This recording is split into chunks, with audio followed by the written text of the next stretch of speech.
Olá pessoal, sejam muito bem-vindos ao BOCcast, o podcast da editora BOC. Eu sou a Roberta Chaves e hoje eu estou aqui com Cristina Marim. Seja muito bem-vinda, querida. Obrigada. Para mim é uma honra estar aqui falando de um tema que para mim é muito especial. Hoje nós vamos falar com a Cristina sobre crenças limitantes. E esse é um tema que tem muito a ver com o propósito da editora BOC, que eu sempre falo da questão das viradas de chave, né, que virou tanto o meu lema, porque já é meu sobrenome, Roberta Chaves, então eu brinco, né, com essa questão de chaves, porque eu observo muito essa questão de crenças que a gente tem, que muitas vezes a gente nem imagina, e às vezes numa simples conversa, no capítulo de um livro, um filme que a gente assiste, tem ali um momento, uma frasezinha, um diálogo que dá uma viradinha de chave e fala, nossa, por que eu nunca pensei nisso antes? E aí nós tivemos esse insight de ter um livro, Como Identificar e Eliminar Crenças Limitantes em 52 Semanas. Então é um livro que está sendo composto por 52 profissionais e cada um fala um pouquinho ali da parte teórica e o mais importante, a parte prática, um exercício prático para ajudar o leitor. Cada profissional vai trabalhar uma semana, então, ou seja, o leitor ele vai ter ali o ano inteiro para estar trabalhando com crenças.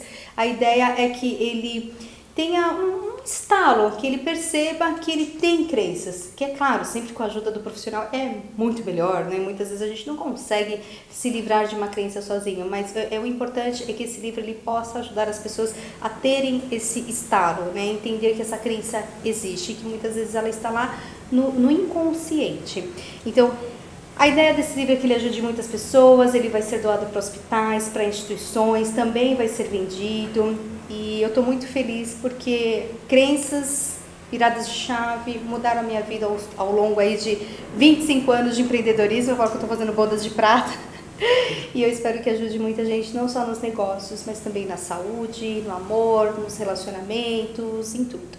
Então, Cris, para começar, quem é a Cristina Marim? Apresente-se, meu amor. Uma mulher empreendedora, Arrasou. psicóloga clínica, fui professora de literatura e gramática por mais de 20 anos. Trabalho com patchwork, que também é um trabalho de autoconhecimento. Sou facilitadora também de frequências de brilho. Sou especialista em álcool e drogas, essa é a minha especialidade na psicologia. Uau. Então, sou uma pessoa bastante dedicada ao autoconhecimento.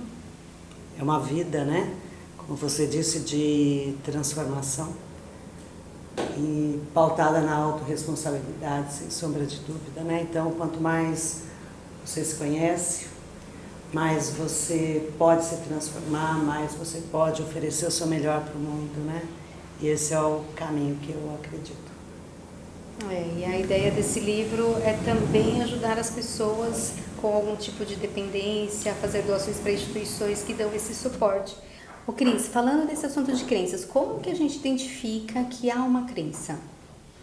Ok. No nosso dia a dia, no nosso cotidiano?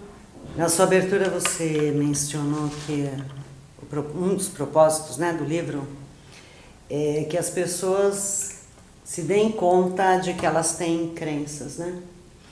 Eu vejo que tem um outro propósito no livro, que é que as pessoas percebam que as crenças são muito mais iguais do que diferentes, muito mais comuns, né? Porque muitos realmente não sabem que têm crenças, né? Só que a deixa, ou para mim a chave, é uma expressão muito comum, que é eu já sei. Toda vez que a pessoa traz essa fala, né? Eu já sei. Não, eu tinha certeza, né? Você vê ali especificamente uma crença. Por quê? Porque a crença, ela é um sistema fechado. Por isso que cabe eu já sei, né? Então você diz, então quem sabe, se você for lá conversar, né, você pode ter um resultado. Não, mas eu já sei que ele é bravo, mas eu já sei. Então ela está fechada ali naquele sistema, né? E é dessa forma que a crença fecha a vida. Não tem expansão, porque eu já sei, né? E fico ali presa. E muitas vezes também a pessoa se mantém presa porque ela acredita que ao abrir essa possibilidade, né, sair do eu já sei para o eu não sei, né, que é onde nós devemos estar o tempo todo, porque nós de verdade não sabemos, né? Não sabemos tudo, graças a Deus, sabemos pouco e crescemos a cada momento, né? Nós estamos aqui conversando e tem uma troca e isso vai expandindo. Então a pessoa também não se dá conta que quando ela fecha esse sistema, ela não dá uma chance para si mesma de um novo recomeço, de um novo olhar, de novas perspectivas, né? E isso vai limitando cada vez mais. Então isso quando nós falamos numa crença pré-existente. Mas eu queria chamar a atenção para a questão das crenças que vão se formando e que vão nos tomando, né?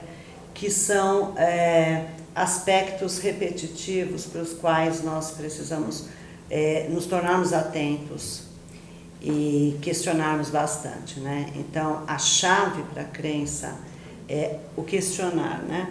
Trazer essa ideia de que ali não é toda a verdade, essa é a saída, no meu ponto de vista, né? Então, o eu já sei aprisiona e se perguntar, essa é toda a verdade, isso me liberta, né? Então, é isso realmente? Então, quando eu falo das crenças que também nos são impostas, me chamou a atenção ano passado que muitos dos filmes que eu assisti, bons filmes, tinham um desfecho com o personagem que ficava velho e tinha ali uma demência, um Alzheimer, né?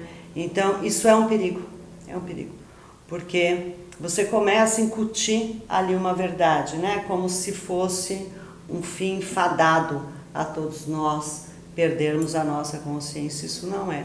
Então, se eu estou diante de uma sucessão, né, de um padrão, eu começo a perceber que tem ali um chamado, eu preciso me dar conta de que aquilo não é toda a verdade, né? E se eu percebo isso, eu mesma posso buscar uma saída, né? Então, os processos de visualização, eles nos ajudam muito. Então, eu posso, tem uma página, né, que fala no Instagram, não sei como fala. Um perfil? Um perfil, isso, sobre se sentar, acho que é isso. E eu gosto de acompanhar, porque traz surfista de 90 anos, pessoas que estão aí numa desenvoltura muito grande, né? Então, lógico, eu estou olhando para frente, estou envelhecendo e preciso olhar para frente e ver que tem perspectivas, né? Sim. Muito fantásticas. Então, a crença, ela, resumindo, né, ela é um sistema fechado, tá? Que aprisiona, impede o movimento, consequentemente impede a vida. Então, toda vez que eu tiver um já sei, um eu tinha certeza, eu estou num sistema de crença e ali eu paro para questionar. E se eu quiser sair disso, eu respiro e me abro, né? Deixa ver se essa é toda a verdade. Muito né? bom. E muitas vezes a pessoa não sabe e não sabe do poder que essa crença tem na vida dela, né? Total, porque como ela é um sistema fechado, a gente precisa pensar no seguinte: quando nós pensamos, nós criamos um campo eletromagnético. Eu tenho um campo vibracional, né? Que vai ser ressonante ou dissonante de muitas pessoas, de muitas situações. Então, aquilo em que eu pulso, né, vai atrair ou repelir. Então, se eu tenho uma crença, eu tenho um sistema fechado, eu vou pulsar nessa condição, eu vou acreditar nisso e o meu mundo vai começar a ganhar esse formato. E isso a gente assiste o tempo todo acontecendo, né? Então, sabe aquela história de dinheiro atrai dinheiro? Sabe? Sim. Os ditos populares que são muito sábios, sim, eles vêm remontar exatamente essa questão das crenças, né? Onde que eu estou? Isso me lembra rapidinho uma pessoa que chegou ao consultório e disse que foi tratar o dedo, né? Porque ela tinha o dedo podre. Então ela falou: olha, onde eu chego parece que eu fico, onde tiver o pior cara é por ele que eu me interesso, né? Então eu vim tratar o meu. E aí nós vamos olhar o que sustentava, né, quais eram as crenças, as compreensões sobre esse masculino, que era o que ficava ali reverberando no próprio campo. E assim a gente pega uma série de problemas que chegam no consultório a partir daquilo que foi uma compreensão, né? Porque a crença, ou ela é fixada porque ela tem uma constância, né? Então, um sistema familiar, enfim, tem uma constância, ou porque ela nos abarca a partir de uma descarga emocional muito grande, né? Eu pensei até em escrever sobre o caso de uma paciente, uma criança, mas aí são muitos casos, né? Tinha que escolher um. Que depois de muito trabalhar com ela, eu não conseguia encontrar por que ela tinha tanta dificuldade de socialização com 7 anos, né? E um belo dia, lá numa dinâmica de consultório, eu a provocava, e ela muito calma, e eu dizia, você não vai ter raiva de mim? Eu vou destruir sua boneca. Ela dizia, não faça isso, Cristina, quase um monge, sabe? E aí, lá pelas tantas, ela vira e eu digo, você não tem raiva? Ela falou, não, porque quem tem raiva tem câncer. Essa menina tinha 7 anos de idade, né? Então, ali já tinha uma crença enraizada, formatada, prejudicando. Então, a crença, ela vai modulando a vida, né? Você vê, ela tinha um sério problema de socialização na escola e sofria muito com as amigas, e é por isso que ela vem, né, ao consultório. E tudo isso em decorrência dela não poder expressar a raiva por ter feito essa compreensão. Então, essa compreensão, ela se cristaliza, né? Então, ela vira uma crença, uma verdade absoluta sobre a vida, sobre si mesmo, sobre tudo. Quando você fala eu já sei, isso se aplica ao eu não sei? Eu não consigo, eu não sei. Acho que se aplica, toda né? verdade absoluta. Porque essa tem a negação ali, ou eu mas já sei, ou eu já sei que eu não sei, porque acaba... porque eu presto muita atenção nisso. Às vezes quando eu falo assim, eu não vou conseguir, eu falo, eu não vou conseguir. Como assim eu não vou conseguir? Eu tenho uma crença aí, por que eu não vou conseguir? Da onde vem, né? Então eu sempre observei muito no negativo, quando eu tento não falar nada negativo, mas quando eu falo, eu já tem uma crença ali. Mas do jeito que você falou, eu achei super interessante também. Porque é uma verdade. Eu já sei que não vai dar certo. Isso. Vai mais ou menos na mesma linha, né? Porque talvez o eu não sei, o eu não consigo, tem um respaldo das pessoas, pode perceber, não, que nada, você consegue. Então, talvez por isso que ela não pese tanto, mas é também uma crença, né? Quando o eu já sei, o eu tenho certeza, né? A pessoa se mantém ali tão rígida e fala com uma veemência que o entorno acaba aceitando aquilo, né? Entende? Mas o eu não sei é a mesma coisa. Então, é perceber as verdades absolutas, né? Porque nada é absoluto. Sim. A vida é uma impermanência, né? E tudo isso vai assim meio que ao encontro da questão de autoconhecimento, né? E um pouco de humildade, né? Para você entender realmente as suas limitações, querer mudar, não? Sim, humildade sem sombra de dúvida, mas aí a gente entra no princípio feminino, né? O princípio feminino é o princípio receptivo, a energia do receptivo. Então, nós temos 2 princípios, né? O masculino, que é o princípio ativo, que é essa propulsão, e o feminino, que é o receptivo. Então, e é isso que a pessoa precisa trabalhar. Quando eu me torno receptivo, né, eu posso acolher a ideia de que eu não sei tudo. Isso. E eu me abro, né? Então, o princípio receptivo é isso, eu me abro, me torno acolhedora. E o princípio ativo é o que vai buscar, que tem um foco, direcionamento. E é nosso trabalho desenvolvermos, né, os 2 princípios e trazermos eles mais equilibrados, homens e mulheres, para que eu saiba qual é a hora de eu ir, de eu impor, de eu ter foco, né? E qual é a hora de eu sustentar, né? Porque esse é o lugar. Então, ok, tem uma humildade, mas eu pensaria mais em termos de receptividade. À medida que eu me torno receptiva, eu me abro para o outro, né? E aí nós caímos na história da escuta, né? As pessoas precisam se escutar. Sim, com certeza. O que o outro, eu costumo dizer que o que quer que o outro diga sobre você, se você conseguir não se defender totalmente e minimamente acolher a ideia que nem que seja 2% tem de verdade ali, começa uma grande transformação, né? Então a pessoa diz, porque você é muito egoísta, e você diz assim, não, eu não sou. Não, pera lá, eu posso não ser 100% egoísta, mas se essa pessoa está me dizendo, tem algum traço em mim, tem algo que eu faço, e que ela está me dando um retorno, de que isso está aqui, né? Então isso é tornar-se receptivo, né? Sair desse lugar do eu contra o outro, e ir para a somatória, né? Olhar o outro, lembrar que nós só nos sabemos na relação com o outro. Sozinho não sabemos. E sozinho não conseguimos, na maioria Não. das vezes, né? A gente precisa de ajuda de profissionais, de psicólogos, de terapeutas, porque muitas vezes é difícil você conseguir Sim. ter essa... Ou às vezes até percebem, Tá. né? Como muitas vezes a pessoa até chega ao consultório, eu trabalho também com orientação vocacional, e isso não se restringe a adolescente, muito pelo contrário, o pessoal na faixa que eu vejo 35, 38 anos é uma idade que costuma ter muita crise, né, profissional. Escolher o caminho certo, né? Às vezes são tantas oportunidades que às vezes... Ou querem fazer uma transição de mudar, carreira. tem medo. Sim, porque aí você já construiu uma carreira, né? Se é difícil escolher aos 18, imagina infeliz, fazer uma mudança depois. Então, às vezes a pessoa ela já tem uma certa clareza de uma percepção, né? Porque ela não vem muitas vezes com a palavra crença, mas de um modo de agir, de um modo de perceber. Mas não sabe o que fazer, e aí entra o manejo. E aí o manejo é do profissional, né? E que não é só técnica, né? Legal, isso que eu ia te perguntar também. Existe técnica para ajudar? Sim, existem várias técnicas, mas eu costumo dizer que a técnica é que nem fórmula de física, né? Você pode ter todas lá. Se você não interpretar o problema direitinho, né, você vai ficar olhando para as fórmulas e não saber onde pôr. Então a técnica está ali.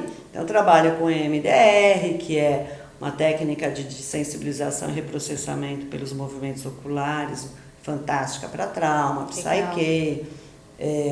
Meu capítulo especificamente eu escolhi a arte-terapia, que é um outro caminho mais doce, com muita transformação. Então existem várias técnicas, mas o importante é o manejo, né? E quando eu chamo de manejo, é a escuta faz todo o diferencial, né? Eu tenho que ter essa, mais lacaniana mesmo, né? Que escuta é essa? O que essa pessoa está me dizendo, né? Sim. O que tem no interdito, o que tem no silêncio, tem o manejo. E aí a técnica, ela precisa ser mais adequada à pessoa, ao momento, né? Então, esse é o jogo para fazer. Última perguntinha. Há diversas discussões acerca daquilo que vivemos, de ser uma ilusão e não uma realidade. Qual que é a sua opinião acerca disso? Eu acho que é um pouco do que eu falei no começo. Muito se discute, né? Os hologramas, realidade, é ilusão, sonho, é fantasia. Veja, toda pessoa presa num sistema de crença, ela vai viver num mundo de ilusão. Porque ela já sabe. Porque aquilo vai pautar toda a vida dela, né? Ao passo que quando a pessoa se dispõe a ser receptivo, a olhar para o movimento, a estar no aqui e no agora, né? Então não é porque eu estive com você semana passada e que você agiu de tal forma que você vai agir hoje, né? A vida é movimento. Então quando eu estou no presente, no aqui e no agora, os processos meditativos, né? Muita gente pensa que é esvaziamento da mente, não. A meditação é o exercício do aqui e do agora. A respiração te traz por aqui e agora. A gente trabalha muito a arte-terapia do aqui e o agora. Então, isso te põe na realidade. Toda vez que você estiver no futuro, você vai estar num sistema de ansiedade, né? O que mais se escuta falar hoje em dia, eu sofro de ansiedade. Porque está lá no futuro. Ou então, está depressivo. Por quê? Porque está apegado, está preso ali num passado fechado. Então, o que nós mais vemos é exatamente, então, as pessoas vivendo no mundo das ilusões, né? Porque ou elas estão pensando no porvir, né, e preocupadas com isso, ou elas estão ali amarradas a um passado que vai, e não estão aqui, né? Então, as crenças nesse sentido, elas vão nos tirar da realidade. Mas se eu as questiono, eu volto para a realidade. Maravilhoso. Cris maravilhosa, pensa numa mensagem final. Enquanto isso, eu vou fazer um convite para as pessoas que estão nos assistindo e também os dados de contato, tá? Para que o nosso leitor, quem nos assistir, possa encontrar você. Pessoal, lembrando que em setembro, de 6 a 15 de setembro, estaremos na Bienal e esse é um dos livros que será lançado lá. Então, acompanhe na nossa página de eventos, no site da editora, editoraboc.com.br. Acompanhe também no nosso Instagram, que é @editoraboc. Lá nós temos um destaque que é tudo sobre a Bienal e estaremos colocando a programação para vocês saberem o dia que vai ser o lançamento desse livro sobre crenças limitantes, que eu tenho certeza que você vai encontrar profissionais maravilhosos como a Cris e tenho certeza que vai transformar a sua vida, porque mudar uma crença, dar uma viradinha de chave é muito importante para todos os aspectos da nossa vida, pessoal, profissional, e eu espero ser um instrumento, uma ponte para ajudar vocês no que vocês precisarem. Cristina Marim, maravilhosa, mensagem final. Mensagem final, eu vou sustentar esse lugar de que somos seres em constante metamorfose. Graças a Deus, a vida é movimento, então nada justifica o eu já sei, né? Porque tudo é possível, abrir-se para todas as possibilidades, né? É isso, tudo é possível para aquele que crê. Exatamente. Obrigada, querida. Dados de contato, Cris. Instagram é @espaçoalúria. Meu telefone é 11 99559 3451. Direto comigo. Arrasou, querida. Obrigada.